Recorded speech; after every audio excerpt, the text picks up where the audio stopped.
Workiva, I call this my my IPO play Hmm.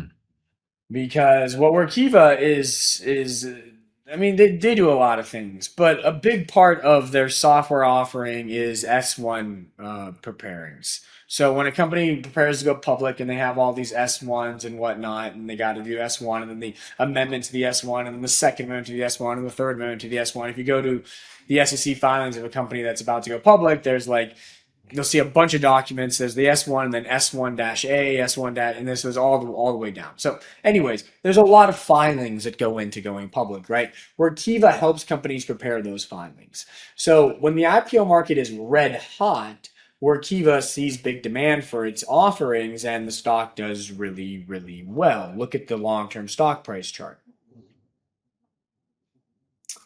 Look at that here.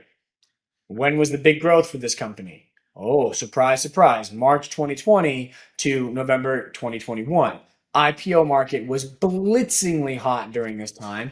The stock went from 25 bucks to $160. And it's crashed and gone nowhere for a while as the IPO market has remained kind of dead. But the IPO market is definitely coming back now, definitely coming back. I think it's going to continue to come back. I think we're going to see a big IPO frenzy over the next 6 to 12 months. And I think this rally you saw in Workiva stock in 2020, 2021 is going to repeat here in 2026, 2027. So I actually like this stock as a play on the IPO market getting hotter over the next 6 to 12 months. If that does happen, WK stock could be a big winner. That's pretty interesting. Based on the discussions we've had before, I feel like it's almost safe to say Workiva is a good proxy for if we're going to get a bear market. If they reach all-time highs, that means the IPO market is red hot, and that means we might be facing downturns, right? Yeah, the thing is the IPO market's a contrarian. It's a contrarian indicator, right? I mean, we've talked Yeah. about this before. When am I going to get worried when the IPO market gets red hot? So another way of saying that is I'm going to get worried when Workiva stock is back at 160. Okay, Right. Workiva stock I think does double from here. I think it goes 80 to 160, and when it gets to 160, that's probably when I'm going to sell all my other holdings Yeah. for subscribers, right? It's like it's a contrarian indicator. You can't run hot forever. Okay, Right. that's just how capitalism works. Boom, bust, boom, bust, boom, bust, boom, bust. And right now, the foundation is being laid for us to run really, really, really hot.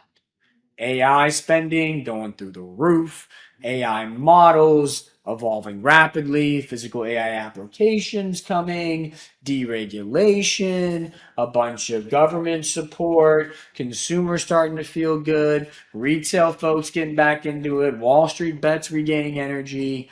Stage is being set for us to run hot, brother. We are going to run hot.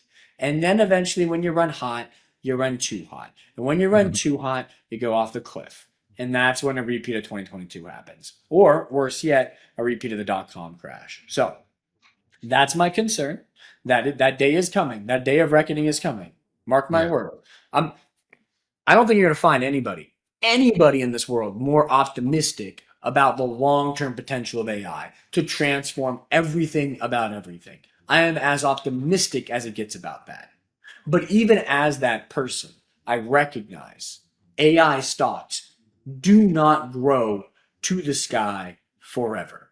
That their path is 2 steps forward, 1 step back, 2 steps forward, 1 step back. Look at internet stocks, Amazon from 97, 98 to 2025, massive growth. You know how many freaking collapses of 80% or more it had during that time? A bunch.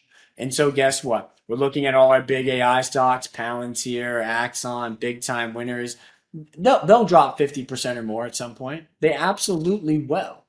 When the music stops playing, the outcome for these stocks is going to be disastrous. I recognize that. Then they'll bounce back and they'll go to highs they've never seen before. And 10, 15, 20 years down the line, they'll be up 5x, 6x, 7x, whatever it may be. But like I said, along the way, you're going to get some pretty nasty crashes. And so I think 12 months, maybe 24 months down the line, sometime in the next 2 years, all of this frenzy is going to reach fever pitch. And boop, a lot of these things are going to drop 50%. Our job, ride the wave higher, make as much money as you can, get out before the music stops playing, and then buy the dip on the other side because you're going to get some fantastic buying opportunities after that big correction. My 2 cents.